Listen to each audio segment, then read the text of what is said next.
There's music here tonight. Good evening and welcome to Caffe Lena. Thanks for watching this live stream production from Saratoga Springs, New York. These live streams are made possible by the generous support of the Sarah B. Folk Charitable Fund and by our community of subscribers. Special thanks to our Virtuoso level subscribers and lifetime Caffe Lena members. By buying a ticket for this performance, you're supporting independent music and the mission of our historic nonprofit venue. Enjoy your front row seats for this show, live from Caffe Lena.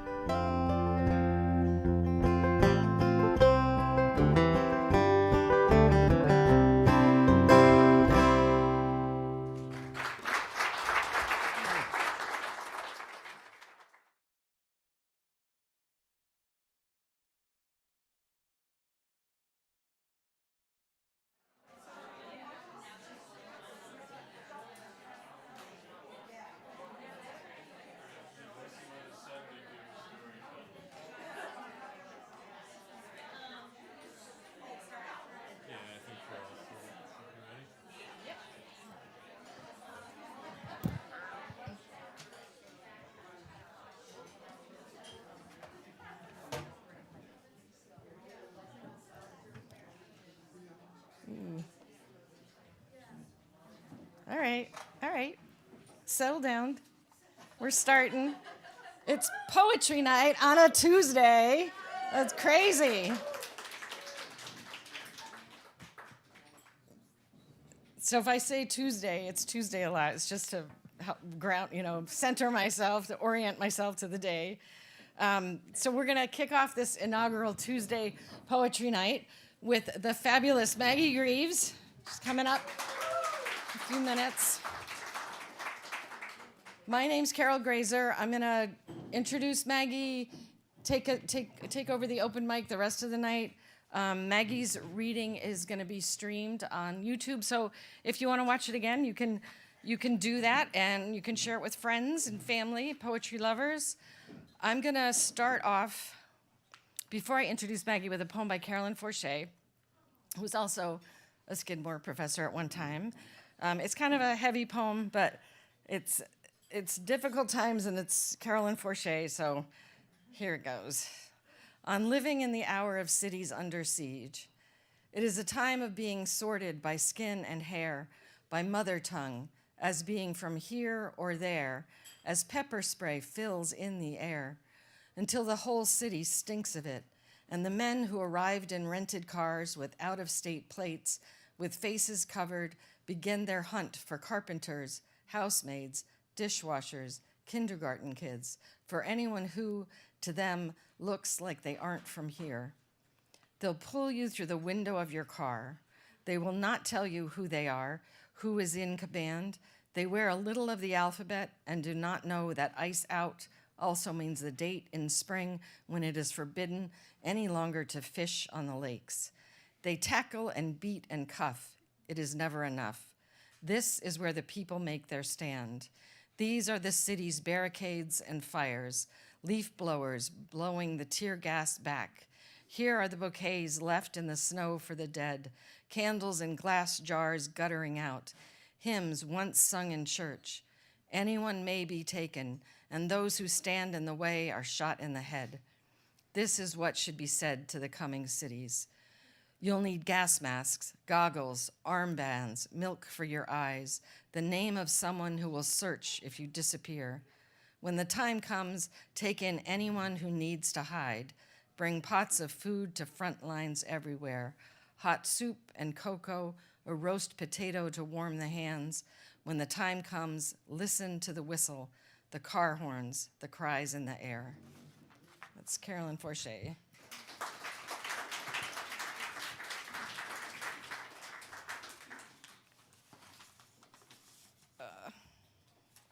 So there's a rumor that the weather's going to get better in March. Have you guys heard that? I'm letting the people that choose to believe that, I'm live and let live. I'm more like abandon all hope for this winter. All right, let's get ready for Maggie. She is the author of the scholarly book, Lyric Poetry and Space Exploration from Einstein to the Present, published by Oxford University Press. I asked her if she brought copies to the open mic. She said it's like $85 a copy. So I don't think even if I love her poetry, I'm going to like it that much. She also writes articles on modern and contemporary poetry published in Genre, Contemporary Literature, the Journal of Modern Literature, and elsewhere. Her poems have appeared in a lot of literary journals like the Missouri Review, the Seneca Review, Literary Matters, North American Review. She is originally from Atlanta, Georgia. She now lives with us up here in Greenfield, New York, and is Associate Professor of Poetics at Skidmore College. Let's welcome Maggie to the stage.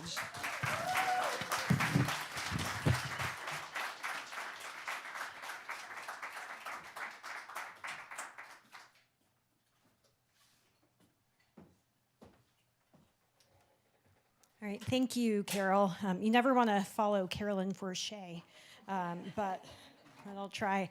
I'm really happy to be here to get a chance to read at Caffe Lena and kick off the open mic night for poetry. So my scholarly monograph, $85, Oxford University Press, which I did not buy or did not bring for you to buy copies of. The first poem I'm going to read tonight is a sort of poetic rewrite of some of the arguments in that book. Because one thing about scholarly writing is you're kind of locked into an argument or a set of arguments and you have to commit. And poetry allows something else. It allows a kind of thinking that that's a lot more associative, a lot looser. It allows you to have multiple contradictory truths juggled all at once. So this poem is called Outer Space is the Suburbs. If Jeff Bezos's mushroom-topped rocket dipped into the foyer of space, just as you got an Amazon package of reusable saran wrap delivered to your doorstep in a subdivision on Pinecrest Drive, that's because the suburbs and outer space are the same. We invented them in the 1950s. Rocketry was exciting. We blew up families in the desert, plastic grinning ones in model kitchens. Sputnik blinked as we sent up the Jetsons, a nuclear family that lived in a bubble above the weather. Life expectancy swelled. We invented trash. In the 80s, E.T., a botanist from a foreign planet, landed on a hill above a suburb in a hot air balloon. He lifted baby pine trees by the roots. When he died, he was resurrected secularly like a flower. Now, at the end of the world, I drive my silver Toyota on gridlocked highways. I'd ride my bike, but my city is a jungle of suburbs. Once, when I hit every light, an elderly golden retriever on a leash beat my car the 2 blocks to dinner, a fusion restaurant in a strip mall with plants plump and Jurassic as Saturn's 82 moons.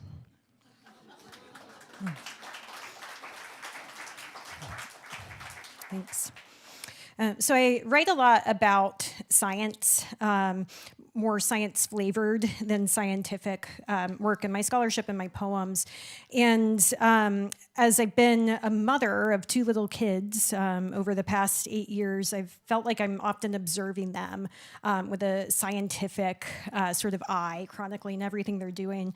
And during COVID, I had a 2 to 3-year-old, and right after we were supposed to get out of COVID into that summer of freedom, the first time we had really bad Canadian wildfire smoke hit that summer. So finally we were supposed to be able to go out and do things, and we couldn't. We were stuck inside. So as we were stuck inside that summer, I cataloged and wrote down many of the strange things my 3-year-old said as she was trying to figure out the world. And so this poem is called Things My Daughter Said During the Wildfires. Things my daughter said during the wildfires. Do I also have to die?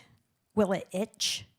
Then I want to die in the middle, between you and Baba, in the big bed. The one with the good mattress. My sister can come too. From the back, she looks like a different person who's just visiting us. Pretend I'm a mouse. Pretend I'm a mouse who's afraid of thunderstorms. Pretend you want to be in the room with me while I pretend to be this mouse. If voting helps, why don't we vote every day?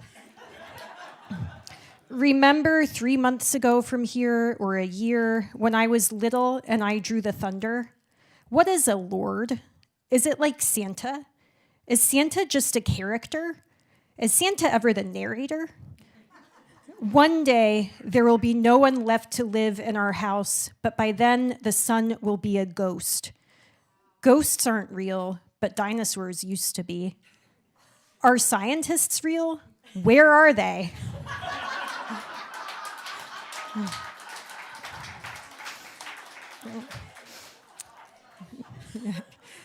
Children are so wise. Here's a very embarrassing one about me as a child. It's called An Explication of the Presence of Anne Marie. As a child, I wrote 33 diaries in the voice of Anne Marie, a 16-year-old Olympic figure skater with skeletal ribs and a plain face, who was born in London, orphaned in Berlin, and coached in Amsterdam on 2 twinkling ice rinks in the dungeon of a castle where she also slept. I was not writing from experience. I was born in Atlanta. My mother was alive. I was so bad at sports, I pretended to have asthma to try to explain myself. I loved bread and honey. My body was sprouting early and everywhere. I thought my face was pretty in a way it took real intelligence to understand. I often imagined I was outside myself, admiring my profile, the way Anne Marie's choreographer would correct her figure, thinking with every muscle about how to arrange arms, torso, and calves into a final pose strong enough to hold her breaking body together, razor-burned, runny-nosed, and costumed, little buds of breasts kangarooing with each breath, sweat glopping into mascara that shielded 2 brilliant upcast eyes. So, timely poem for the Olympics, which I was never in. This one is called Bedtime Stories. The Berenstein Bears probably have a Confederate flag in their treehouse basement next to pots of honey where Mama Bear hides her narcotics from Papa Bear while he's off cleaving an axe into the pulpy bodies of trees in a shrinking forest deep in bear country. I'm well over 30 and teaching my daughters all the wrong things. The white polka dot of the moon hauls its flags across the window. Good night, moon, good night, moon, good night, we say with the bunny in the great green room. Bunny is a character of the Cold War, so vigilant at bedtime, waiting for the telephone to ring, the cow to scale the moon, the 3 gray bears to explode into color over his red and green bed, where he sits in striped pajamas, knees tucked under his chin, as though waiting for the bomb.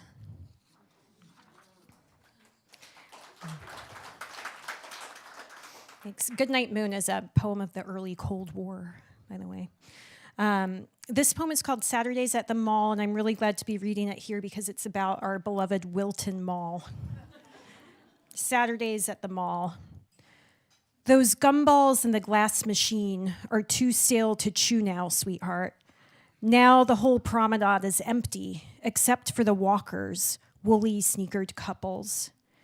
My poor child, you're too late for this world.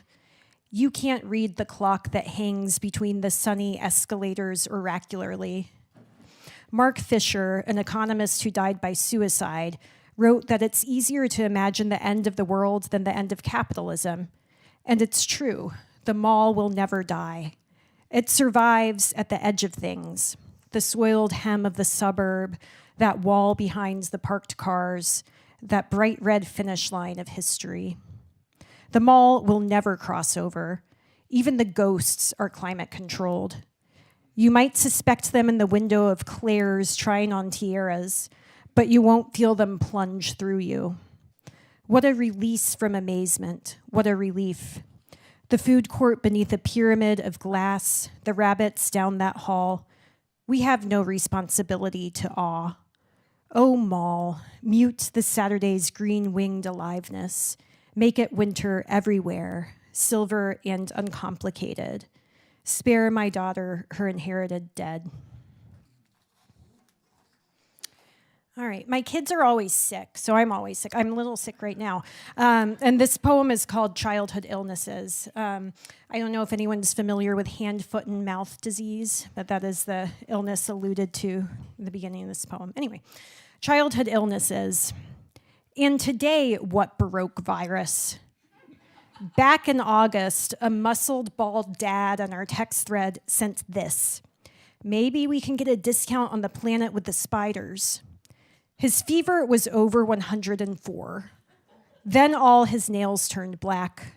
Then his thumbnail fell off into a plate of scrambled eggs.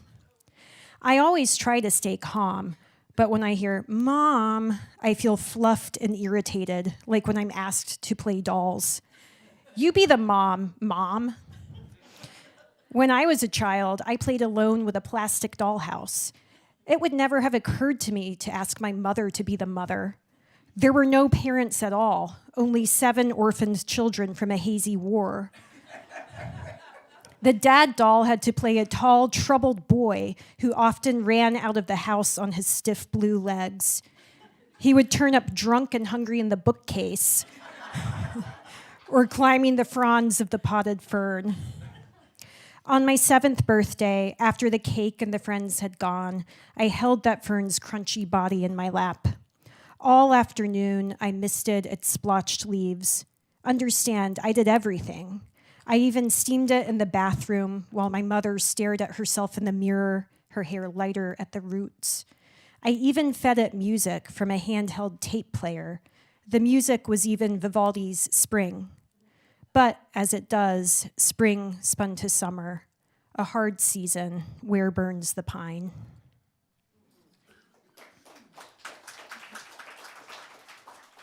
Okay. So I've been having a lot of moods lately about America and citizenship and so forth. So this poem is called America is a T-Rex, which is our national predator.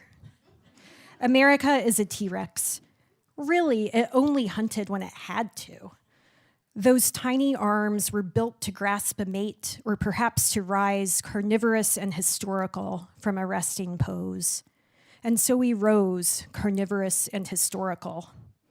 T-Rex is gone. It's on the moon, grinning in a spacesuit and a coloring book. It's in a gift shop, fluffy with a pink bow and sharp eyelashes. It's at the movies, displayed contrapposto and atriums, shrunk onto postcards, mailed merrily around the melting globe on planes that roar on the juice of its bones. T-Rex was just pretend. Once out west, a man puzzled some bones into a furious shape, a monument to be unearthed in the recursive time of our extinction. All right, this poem is called Comparative Politics, and I have in mind something my friend Lena, who's here and is a political scientist, said once, that peace is a luxury, but this is reimagined as a conversation with my husband, who's a Turkish and American citizen. Comparative politics. Peace is a luxury, you said, like an antique pocket watch. Throughout history, you said, most people have had nothing but the clock tower and the town square beating its bell with a hammer. And before there were clocks, you said, people used the sun. The trouble with you Americans is that you're always turning on the air conditioning, and not just because you built whole cities in the desert when you already have 1,000 deserted homes along cool rivers. What will you do, you said, when there's no one left to complain about a new, cheap war, no more airplanes out, no one to drive the car? If your country can survive, I said, mine can too, but we'll pay for it. All right, and one more, and then I'll turn this over. This one's called Midnight. I unhooked the edges of my rigid life in that purple, bubbling underworld where I became a twitching, mostly hairless mammal, brushing the white netting of the universe with my scrabbling fingers like the pines above. And as I swam, I saw how I could be simplified beyond the ponderousness of prophecy, inheritance, and cracked photographs, beyond hips, breasts, and thighs, beyond anger and Sappho's Pleiades and midnight. So I kicked deeper past an old shipwreck. Disturbed from sleep, I slipped into the lake where I saw a splash of moon that was my mother in her white tankini twisting up for air. Thanks.